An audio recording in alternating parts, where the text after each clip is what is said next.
Ahozu ta yekpon potin bavi nu pẹran de no ma yegbon me yoro kan ma do va mi dan le jiro ko mi dan le gbe ko mi dan le sa te mi do te ni gbe azan oto o sun ayido sun pe fo fotonu kun ene to royalty video mi de pipon mi zon boye mi ton pon son mejo me chele na do mi do nu wa mi don de mi won ta wu gan nu wa le bi se papata royalty video bene don le na do mi do yoro nu wa lodo to ko kan mi o so apero bo na gbon flen bo na do na mi do to de mi no se mi na nu kun de mi no pon mi na nu kun lo ma tan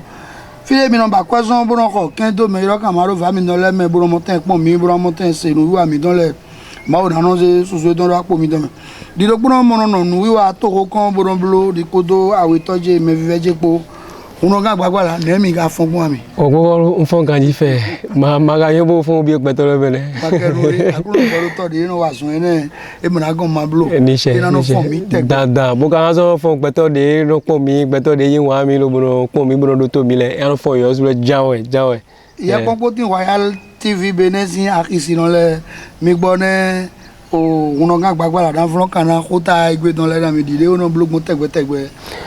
oui de beto yera gbe poto royal tv bene pote mi opon no de no ma ye gbon lo bi papata ji bo mi osu papa mi won la lo won pon de we binu de me yo kan ma no fa mi do leji be mi so wa pe de no wa mi to ko kon de mi osu papa mi yo gbon be nu de inu lo bo jo de several lo mele mi gbon bo le ma do ko ta le harami mi osu papa mi yo several de mi to godo wa ye be yedo we kanti veve yede we kanti veve ye me de me lo bo itepon we ma de ze jo le be yede kena nu ene e inu lo bo jo ganji bo gbeto de me boyi nu klo meto bu ka itene bodo ken we ne leji mi don se po e hore ho be do mi le ne mi okupo mi je kere mi na mo ta flo na edon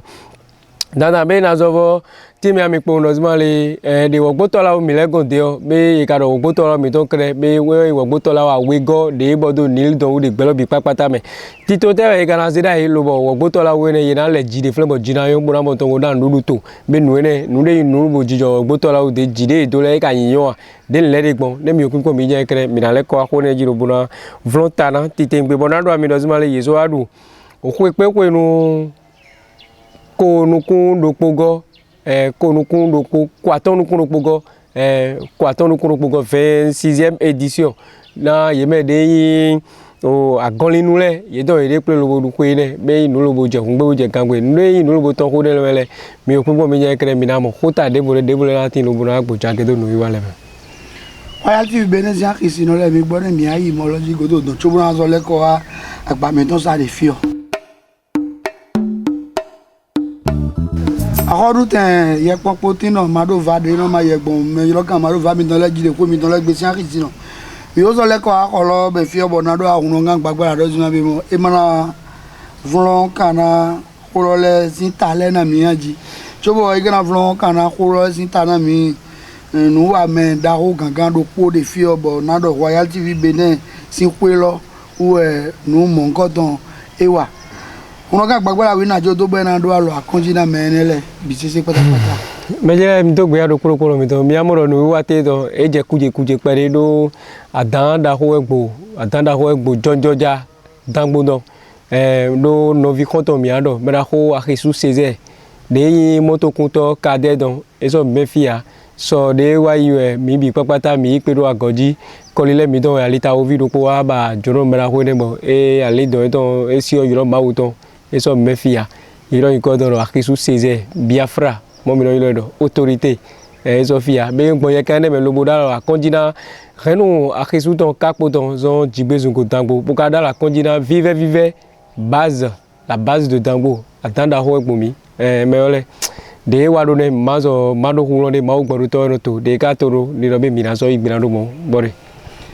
uno ga gbagbala ko wi mina jodo bo royal tv benesi akisi don le lo zona jo kodo pataki jonjoja adaja siena no de no basle bisese patapata o wi mina jodo akuru no gberu to uwe no na uwe ka so no yi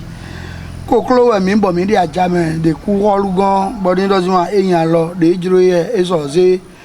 e ran se mede legbon alita o vi me ran se mede legbon o to kan me ran se mede le de ayi mimlɔ kui le yɔ de azɔngbɔtɛ toto we dawo dɔn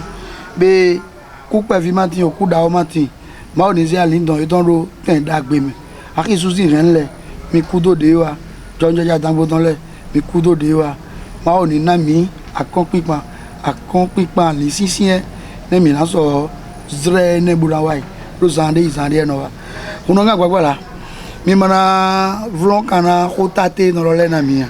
Dada de mi osu pa mi we gbon mi na le ko ro bula fro kota le bon ko do mi kota le me san ri na rosemary wogboto la mi ton be wogboto la wu de we be kam de we wogboto la wa we go de bodo lilu ton de gbelo bi papata be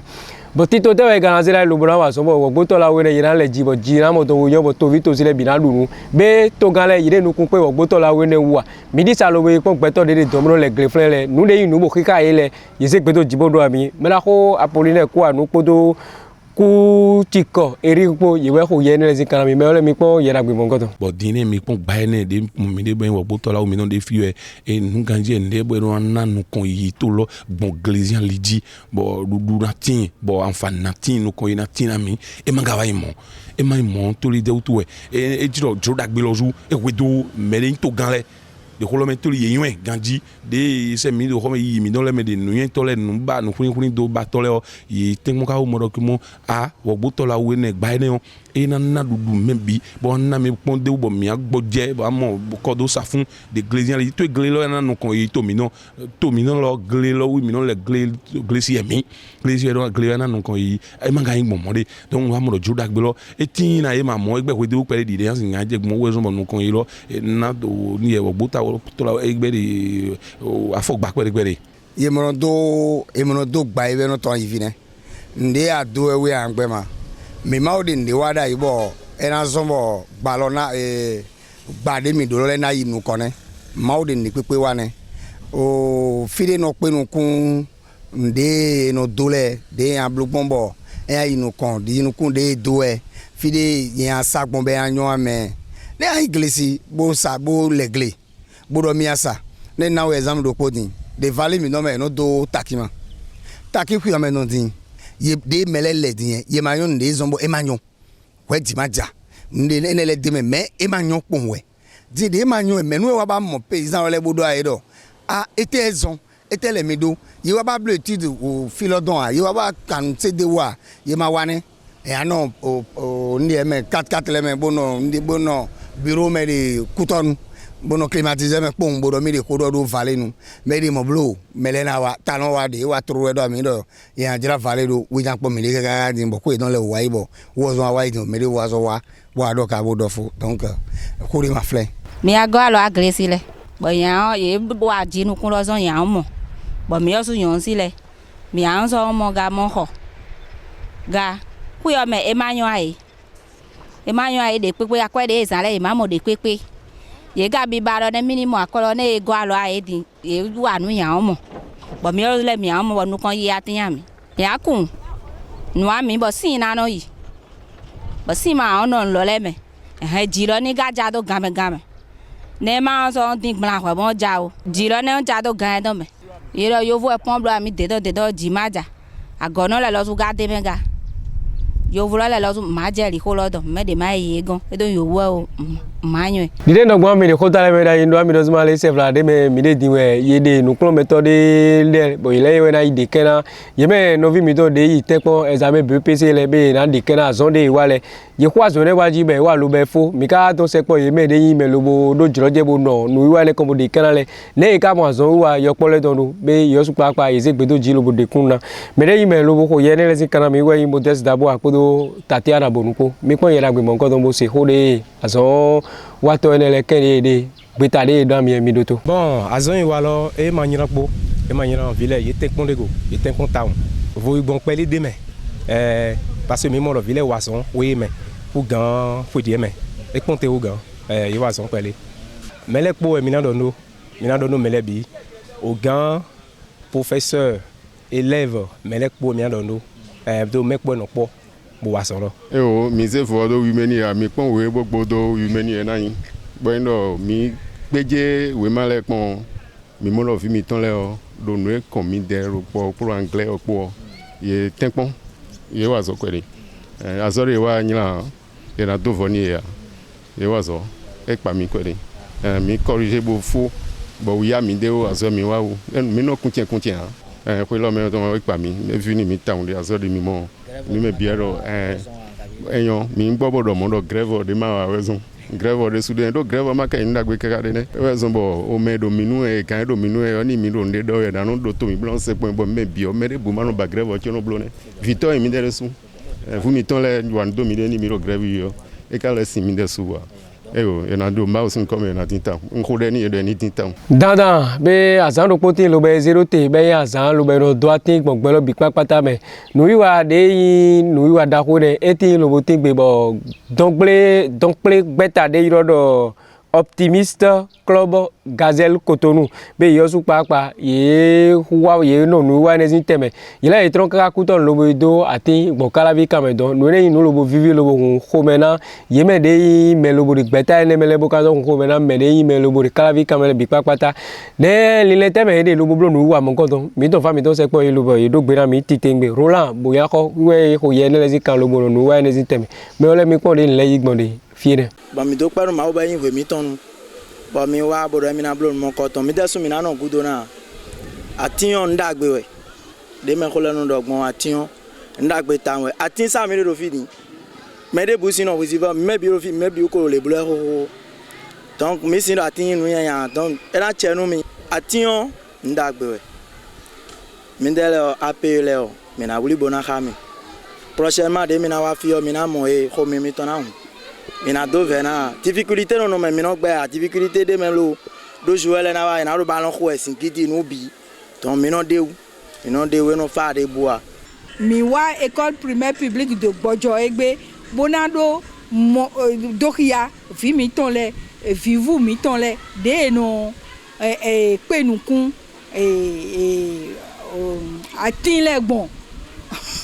de no pe nu ko antilegbon de no do yegbon de no toju yegbon kakara boy ye no wa nu ene boy no su bono ayin o bono blo na environnement dagbe boy ye la osu ye na no ni ye no environnement de to kanjime ye osu ye na do santé ye na do jijo bo we malo ena biota kamena ye ganji ndo ami de khotale be na rozima le be ye me de ya gonlin le ye don ye de ple lobodu pepepe nu ko aton nu kunu pogo ye me novi no enele ye du pe da we ne be yin nu lobo vi titembe nde jo tene me nu ko wa jije asan ko gan ko nu badu we no tene me lobo vivi town e yin nu lobo jacho bo mi osu papa ma jo photo godo na me ko photo tene me bo me yin me lo mi sedo lo be ze Royal TV ya photo tele don we tatiara bonu ko don modest dabo apo ye de chanwale me ole mi osu papa mi po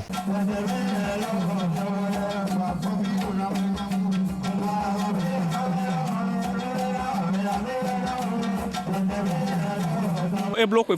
ko nukuno ko aton nukuno ko bo to mi ton le no fofo mi ton le ze ko lo do te bo mi no du bo pe vi mi ton do ko e mi no du ko lo bo te di Pentecôte asangbe mi no du do yes se mi mediate do de village dizin anniversaire we bo o me ko mi ton le ze azane di o me agoni ton le binano mo mi de quickly me lo e we zon bo mi blo mo ko ton le o jonjela di ko mi ton ya aki ko mi ton le nu su ko tin bo ko lo we zon bo akweti jode mi no jole zon bo nu mo ko ton le tin donc in de bo vi ko me ami bo me jonjojale yedo afodo me ko le ton me bo mi adopena me ko mi ton le ba don do to vito sile do ni ku do pe nendo mi do mo aya jebo e do supo de godo mi don bo singri do de mo o kweji mi u de blo agonlezin vijiji le de ajo un kan me mi no gbo mo no du ko ibo ẹran yilo pe lodo non vion lo yin pe de bono kan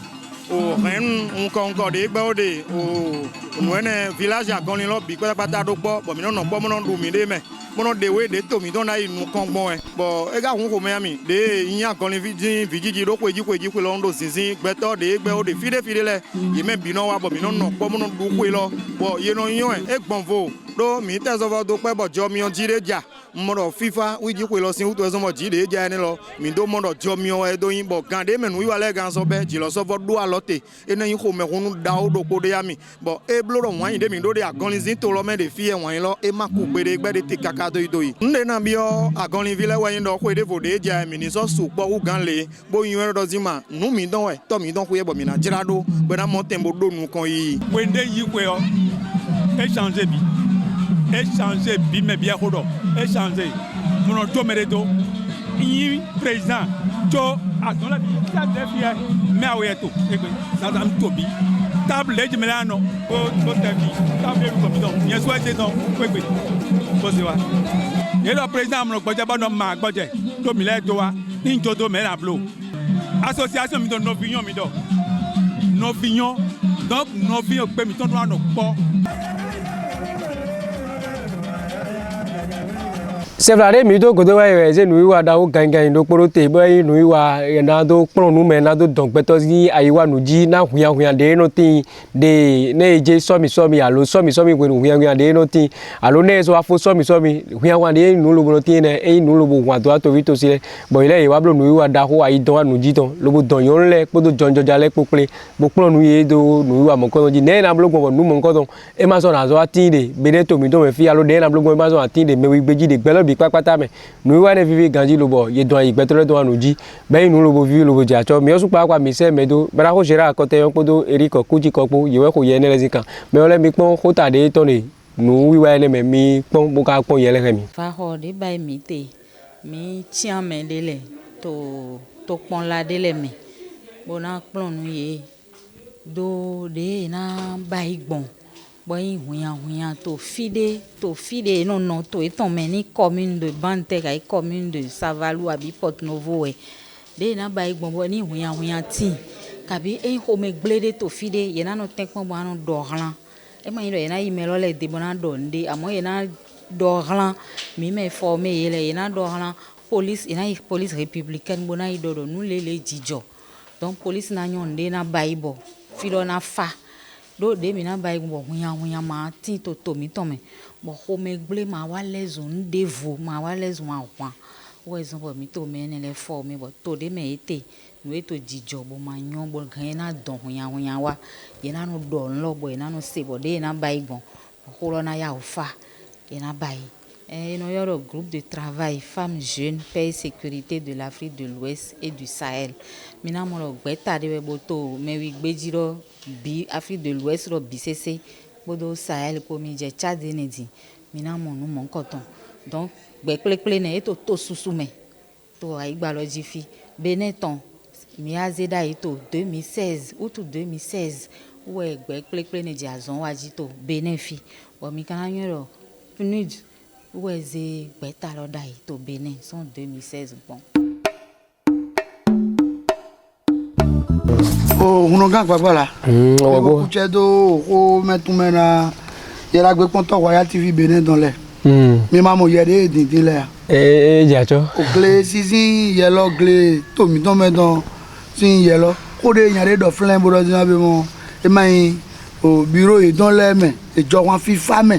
Oui non. Bon dans un bon au vallée là. A to kunsinto a weto de bodo ninu de gbelo me bi sese wi we bo e maga don jete bo no akmo de lo le chichi bon nemi le mi mo ko ne mo flen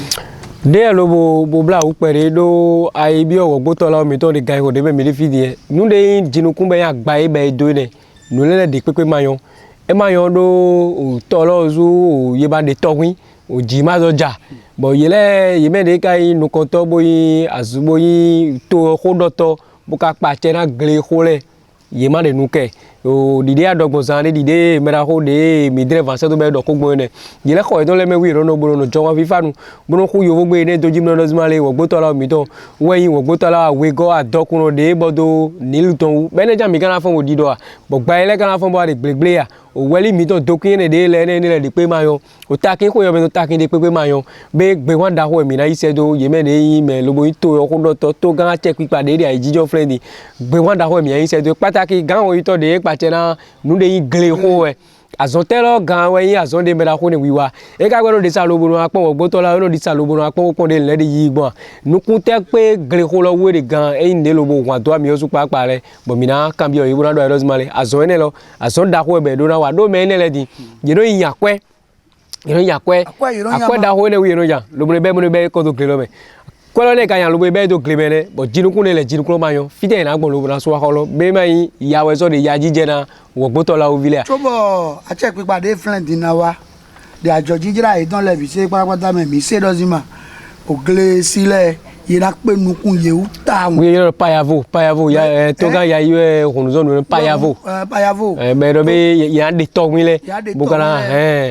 be le lesigbo. A check pipa de so de friend yen. Ye so de ajo jijira e don so mi don me. Ye dozima be mo mi a pe nukun do ogle pàtàkì o vale kan lo me de wo gboto la o de yo lo mo ira pe nukun do bura zan ko e de me. Be azon so folo jijane e flen ni modo polo am flen ni wa de ye me de no biro me lo le me supo e don ma yan alin osu fan supo e don e me ndo to gan lo su papa lo ma de nu ole do ne e de nu ole do kan ji me de clone le lo e to gan ma no se kweju a epo nwe no plan e je fi lo gboro do fi lo di no blo mo a ebo no blo mo e mai mo a so we da check pipa ne o wa jinja o block ya to mo bo alopa te jige we glazing ko lo de chichi gbon de valley mi don lo ka pon do zin be mo valley ni ro jinukun yo ogbelo bi we no na ndudu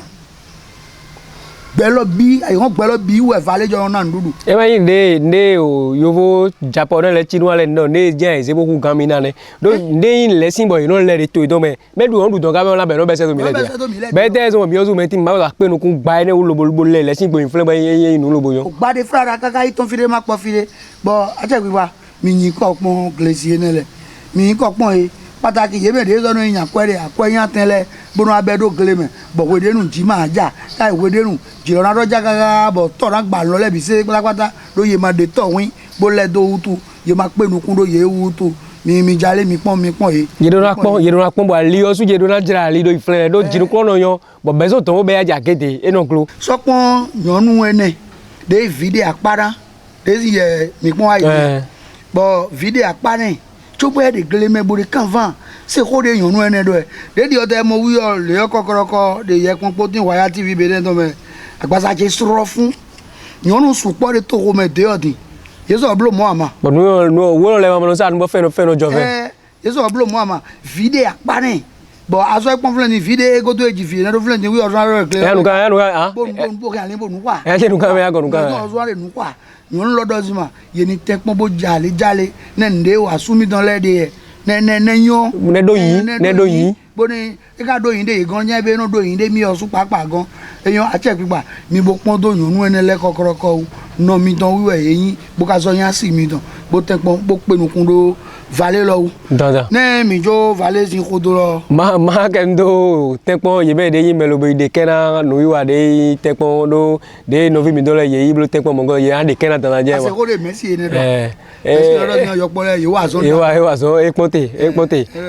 do de mi o su pa mi drive français do ye me de yi te pon le ye bi we de awu bla be ko do me de do zimale o de le de fun bo vewu de le de bo ka vewu ni do be wan de no po we ho me viene le ye me de yi te mo de pe wan de yin se do o kende anu to le so yo zu me ti ye na o wa pon me lobo yo de kena gbogbo mi na so bo ve do zimale akonta kelo wa don we nu kere ire no nukle bo wa konta lo kan ji ne jro bo ni zizu to ne sagbo ne yo pole awajije ni moto bi o to lo me awre modo nde bo Messi lo de ko dogbon ene jo e o awajije na bi o to lo me si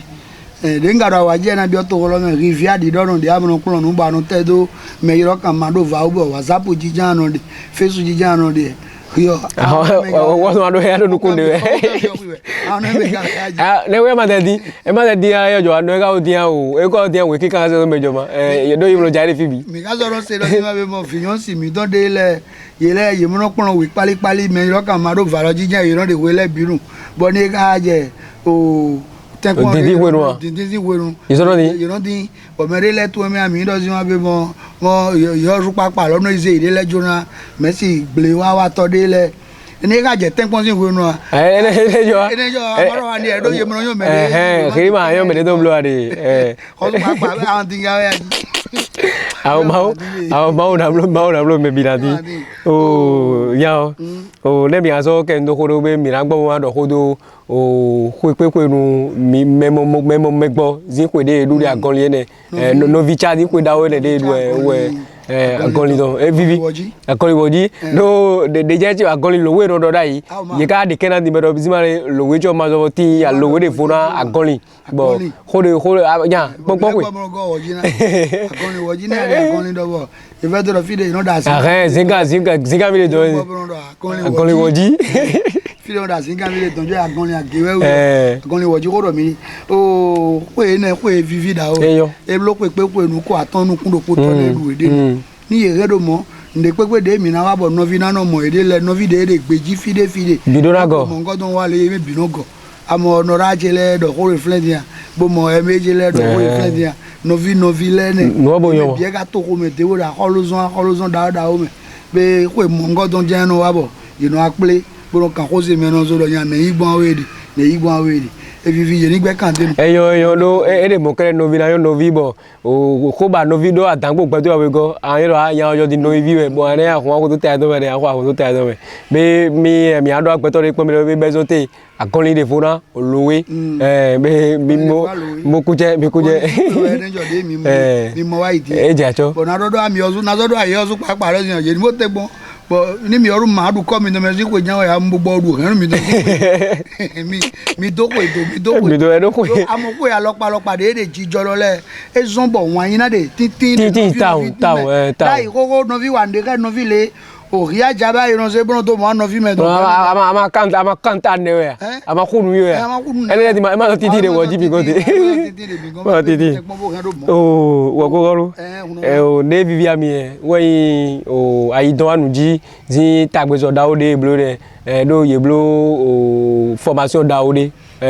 bomoto ayi me jonjo ja po yon lo de po na huya de no tin de so mi zin wenu wa lo so abo nu dagbe bo yo nu dagbe da o gbeta lo din wiye jo ka gbeta lo o flen chobo de o so mi de mi blow idea ejo gbeta lo o flen da iwe aka o di mazo ana gblodo na ho de aka bi ne nde ka no jo boy ka me dono wa nuji boy ene flavo de inu lo bo jowa idi mo huya tin be gba do bo menu bo gbeto kubo emele be ne we zon bo yele mo rozimale awo so mi ka we po mi na blo de nu koma alopa te be yera no tito te yera blo bo nu mo nkan to ma so na wa tin we zon ta un bo ye mo to bo we zon be ye don jojo jale do ni apon de gbelo bi medi jojo jale supo town amo jojo jale yon lewi amogo we zon ye mo to bo fan fi awe nele do ayi mama lo bodo plon dagbe mo ngodon we nu mo ngodon na wa ja titi gbe ayo fi to bodo aye blo le asuwe ayo bodo aye blo ni do le ne me de blo nu mo nu wa mo ngodon eyan ro ti to dagbe blo nde di omode me be ne to lo me ni ye ni tekpon kaka ni gbeta ne wi osu papa ye ma so blu ko de we do mi udo pro le jan no defo mi udo pro jan ga do fodi de no lo mi udo pro jan ga do le nugba ko de na pa mi fi ofidia bo e ma so ayin do se mero kura no flen ga tin bo ado se be mo eyan do so mi ti we nu me yo wi mi ablo bo me diyan do mi le ma do na no mere gbe jine me yo wi mi ablo bo gbelo abegbe gba son flen wo ko ru e de do ni le akwewe do mi le popo egbe jutengi de na gbeto de inu kan to alo gbeto bo me bodo me u gan le friend po mo ye na ekwe bro awo e yo de blo mi de mi zegbon le e fo de ma wene nu gbo e mi osu papa mi bo yizan bo ne fifa ni tin de so mi devo de jale me o uno kan gbagbala ne lo o e ti bon de din be ayido te sin holoji mi na wa dadan ayido te sin ko de wa ide asan ti aton ni yen a monde mele kan se ye kan we mele so do ko ta o mi na to me amele bi se papata do we me bi dun ejo mele supo edo sin wa fi mi don yon si de be de wa po mo asuo de o edo modo de gberute o de kwe to gbe boy wa to pono pogon bo ado ni mi ablogbon echi mo na ablogbon mi na be agbon bo ango aji ye me susu yi gbegbodo mi na gbe na fi ne do sin ma suru ye ando jawe gbenu no suwe mayin o gbedu ten ya ji ten dawo e bo suru ye zono do de jan blogbon re kaka bo asuo blogbon mo ne tenpon bo zo di ojijo bo wuli bona asuo bo e ga je sun lodon jibo e me susu kan we ma se do do sin ma bon vimi dans si asi ne kwejenai nugbo kwejenai bo amagazo kan ko se video e do be kwejenai nugbo aji mejele ko tun me susu e de ko ne me bonado awo ne video e na yin ko to pin de o gbedu tenton ko do asi e supo ena wa bo adogbe na we ni egbe wan asi e gbe ri asi e na gbe ena wa kaka bo na adogbe awe do si ma kene pon ko yo kemi han eyin wan asi e wi a kan se do nya na ejuro we gbon ne an blogbon fide mi gare de mewi gbeji fi ole bi se papata we do subon le bi se papata yin su de mi gan o mi ba ko le bi se papata plero po mi do si ma mi de tuntun mi agbeto le ro e te we zombo o sun sipo yon si blo nu pe fi ke unde le yo do amodo yon lojo makpla sun lo wakaka pegbe berute yi amo sun lojo kakpla o yonu devo lo kaka asu asi ezin sanji ne yonu we pe fi ke unde le to lo bi patapata no da kwa boron ke ole eindo sunu gaja we gbe eno we de yon si lo we eno kilo foton kilo gban Chowa mere pe mo ke nu mi tepo bo mi me sun le mi na je yun ji do zima de no vera mi ro e mo je no fe wa yo le zuru bo mi ade alopo na nde de pepe de yin nu gbadagbada ne le do ko si o wa lo de pepe de asiwe na san kewe be na ferrari ni aplan yon devo ama aplan wa zan don ji jo yin kan da o enejo ma yo yon wo su papa de ka so fo yin yon si ibo de me khome chobo ka so fo iton de ogbedu bozo da photo gbe so wa wo de le ni ede pu mi don legbe ohun mi tepo bo jodo e mayan nu susu inu en le ro gbe kuno ga gbagbala we wo gbo kolu ayiro te si ko te don wi indo ohun to da ro po asupo do asipo adokunle si bo yan alonu yan na ye ganji yon lo de ganji bo asu ozu de ganji ye do video megan ro po fi lo do pe ko nukun awe ye vodo hon gboji no to de no hon gbo ame guardian wi iran iro do mere fo gbe mi ye do po yon lo wa se ameme yon lo do ti ma be mo asu no do kopo do video mesi lo po ese lo asu no do kopo do video mesi lo po bo eje chio eji son we de no se more bero ko zamewe yede ndu de yo no du mo bono yi kho bono imla yen wiwe yede ndu de tavokan asupo asipo filo mesi lojo come wi no jinjo bono du nu edon lodu yede tro lobo asuo no tata boro mija bo fonson ndu kalokun boro mija fi aje yeji papa ero a o mija bo fi aje lo mo do yin ko a mija nya lodo bo fun de ga be ndu lo tro lo enya lojo do si ma be mo emi tron to ko me gojimi bo ndu ko ma wa ni e bo yon lo ble aso bo do si bi le na jan ko bo danu bo owo gan ko ma da lo e me jan we be wi e sombo de da lo e me pe de e do mi ja yon lo kan ko pe se mi ja jan e do po won e ton e ma se keke mo e ma so se moto fi de zen ibli bu gbon de ko lo gbe si e ma yon e bo asi e osu papa alojan wi osu klo ó jẹ́ gardien gan de on to gboji papa ton din we gardien do a o ma won ran papa bo ton o fi de papa ga gbon re we gbe fi ni ye yiro telephone papa ton kaka papa ma e ma se telephone bo asi ero o ko de mele do ami ko yo sin afodi we zon ba si e ozu e bi o bonu lo sin kome si ai bi obonu sin kome bo do abonu lojoro ni mlan do o liglo ko de gan do awe wi jan gan se ma bonu mlo liglo bo o gan si asi mlo liji aga bo chin avo bonu don nu bo kaka bo na ko gan wi awe zamedo je gan wi awe da wi bonu sin hon e do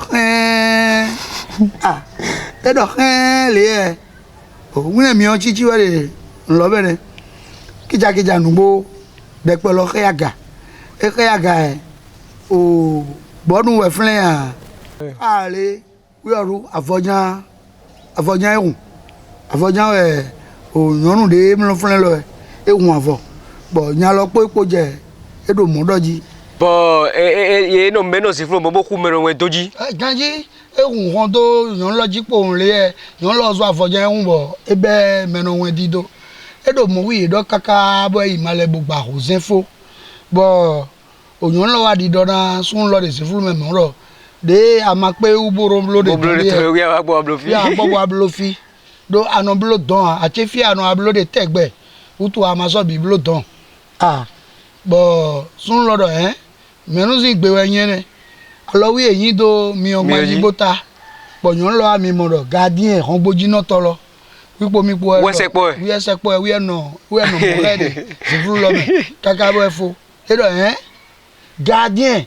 a ono wa fi tegbe bo no blo nu oda iwe aka ite yan abe bo gardien lo ti kwi bo e do ni ma do ko jo ko mi yan bo e ayi Zoma angle to gardien do mi jen no afi tegbe bo iwade o bon lo liglo bodo o nubo yo ki ko gardien po no blo mo ka ki ko papa po e do mi podo gardien po jen no blo be papa mo no blo ga e do a o mi podo gardien po no blo mo lodo e de bo akwa gbe don de agayi bo papa ozugo bo hun bo ton do yeji e te ti jo fi eji ko lo e de gbe gan ade pe lo gbe Papa lawyer de nek mo fi bo kan se mi o akisi no vive Royal TV be ne don de no kan no se do mi de no do ko se do mi le do mi agbeso hen asi bongo do ko me aji tai mi ade ton o gardien on boji no to azo do anote we so we do anote we aji kai mi ne zo yi do flen be mi na yi do mi de ki ka me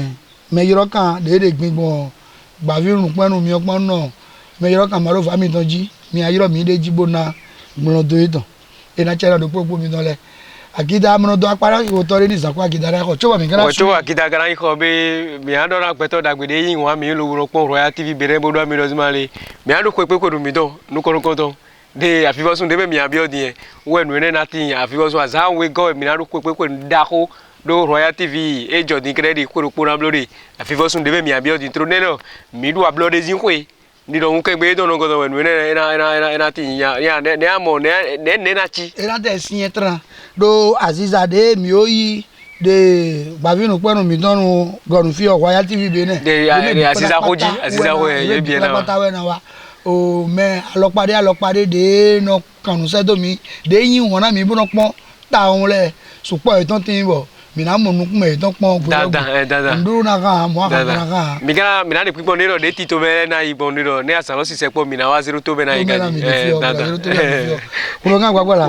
o mi wana zete don bo ze so me ro mo re boja mina zero bo na don do kuro mi to mi me de po mi kaka de fifo ka de aba de fifo dilen don do mi bodo mi do be ma ogboru to era po mi do gbe afo mi do na gboke vi kwasi puro don dagbe bo mi osu meti ka mi do na sien ne ka mi no sie nya mi osu papa mi de jijo je kere ma ba mi de lepo ka so dalo akonjina be ime akisuzi ren lo bi papata kapo don ndala kombuzo dalo akonjina bazi mere bi papata bodo mi no mi ne jodo lo eno warumo de ka waru mazo agbe do ma ogboro to de na bluti to do be na je hungo je ka bo ganji gbo ndi ozuma do o ma do ndo gbeto me vive groupe de le groupe EVC me da ko akle batele mi we do gbeta ene wo jinja ndo alode na klo alode ji gbeta me adokun da o le kere we de be cho mo ezo de bo mi u de makaso do nde glan de le mi so de me cho nde yero wara me die u jan izo no wara me die le gbeta mo godo me EVC ji gbeta da o alode klo alode ton ndo mi ti tengbe do mi ne kudo azan te don fan club body star hero de Yeroma Royal TV benezin wiwa lena bo mi no pon bono so 15 do ndo mi mejere egbe don e mana ku gan more be nebore more ni ehun de kiken mi aso de pipe de asa chat ton to bi na chena mi